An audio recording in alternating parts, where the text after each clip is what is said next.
Bismillahirrahmanirrahim. Assalamualaikum warahmatullahi taala wabarakatuh. Sebelumnya perkenalkan nama saya Muhammad Adi Saputra dari kelas PAI 6. Di sini saya akan menjelaskan sedikit tentang puasa. Yang pertama yakni pengertian puasa. Secara bahasa, menurut bahasa yakni menahan dari segala sesuatu. Di sini arti dalam menahan ini seperti menahan makan, minum, nafsu, menahan bicara dari segala sesuatu yang bicara yang tidak bermanfaat dan lain sebagainya. Menurut istilah yakni menahan diri dari segala sesuatu yang membatalkannya. Mulai dari terbitnya fajar sampai terbenamnya matahari dengan niat dan beberapa syarat. Nah, di sini kita berpuasa itu tidak semerta-merta menahan makan, minum, nafsu itu, akan tetapi harus diiringi dengan niat dan beberapa syarat. Pembahasan selanjutnya yakni tentang niat.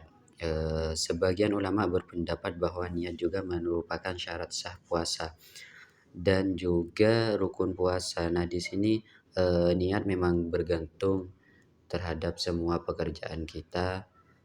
Salah satunya ya di puasa. Ada sedikit hadis yang menerangkan tentang niat.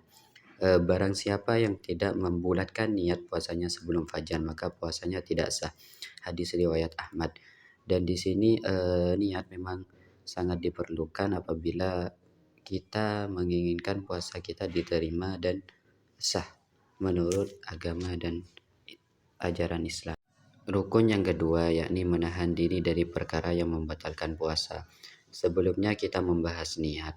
Barang siapa yang tidak membulatkan niat puasanya sebelum fajar, maka puasanya tidak sah. Dan di sini kita di dalam rukun puasa itu harus menahan diri dari perkara yang membatalkan puasa, termasuk makan, minum, muntah yang disengaja, dan banyak yang lainnya. Jadi apabila kita menginginkan puasa kita diterima ataupun sah, kita harus menahan diri dari perkara yang membatalkan puasa. Rukun yang kedua yakni menahan diri dari perkara yang membatalkan puasa. Sebelumnya kita membahas niat. Barang siapa yang tidak membulatkan niat puasanya sebelum fajar, maka puasanya tidak sah.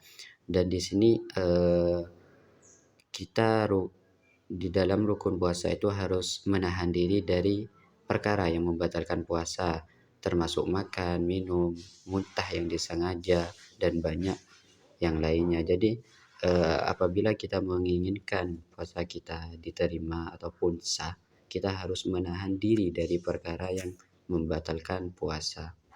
Selanjutnya pembahasan syarat sah puasa. Di sini ada 3 syarat sah puasa. Yang pertama Islam, yang kedua suci dari haid dan nifas, yang ketiga mumayyiz. Nah, di sini kenapa Islam menjadi syarat sah? Yang pertama, kita mengaca terhadap rukun Islam. Di situ ada berpuasa di bulan Ramadan. Nah, di situ puasa termasuk puasa Ramadan hanya sah dilakukan oleh orang Islam atau orang Muslim. Jadi syarat apabila kita ingin diterima puasanya itu harus Islam terlebih dahulu. Yang pertama, yang kedua suci dari haid dan nifas. Di sini ada hadis dari Muazzah. Dia berkata, saya bertanya kepada Aisyah seraya berkata, kenapa gerangan wanita yang haid mengkodok puasa dan tidak mengkodok sholat? Maka Aisyah menjawab, apakah kamu dari golongan hururiyah? Aku menjawab, aku bukan hururiyah, akan tetapi aku hanya bertanya. Dia menjawab, kami dahulu juga mengalami haid, maka kami diperintahkan untuk mengkodok puasa dan tidak diperintahkan untuk mengkodok sholat. Berdasarkan hadis tersebut, maka wanita yang sedang haid atau nifas boleh meninggalkan puasa, akan tetapi ia wajib untuk menggantinya di lain hari selain bulan Ramadan. Dan di sini apabila wanita itu sedang haid dan nifas itu tidak dianjurkan untuk berpuasa, akan tetapi diwajibkan untuk menggantinya di lain hari sesudah bulan Ramadan. Yang ketiga yakni mumayyiz. Mumayyiz dalam bahasa Arab artinya dapat membedakan perkara yang baik dan buruk. Usia seseorang yang sudah diperkirakan memiliki sifat mumayyiz adalah berkisar usia 5 hingga 11 tahun. Dan di sini mumayyiz dalam kata lain itu balik. Jadi eh, seseorang yang ingin puasa syarat yang ketiga yakni harus berlik terlebih dahulu, dan di situ kita harus bisa membedakan mana yang baik dan yang buruk. Dan pembahasan yang terakhir yakni hal-hal yang membatalkan puasa. Di atas sudah disinggung, kita apabila berpuasa itu tidak boleh membatalkannya. Hal-hal yang membatalkan puasa, yang pertama ada muntah dengan disengaja. Muntah dengan sengaja ini dalam artian ada seseorang yang keadaan sehat itu tidak mengalami penyakit, tidak mengalami apapun itu, dan dia melakukan muntah dengan sengaja. Itu salah satu hal yang membatalkan puasa.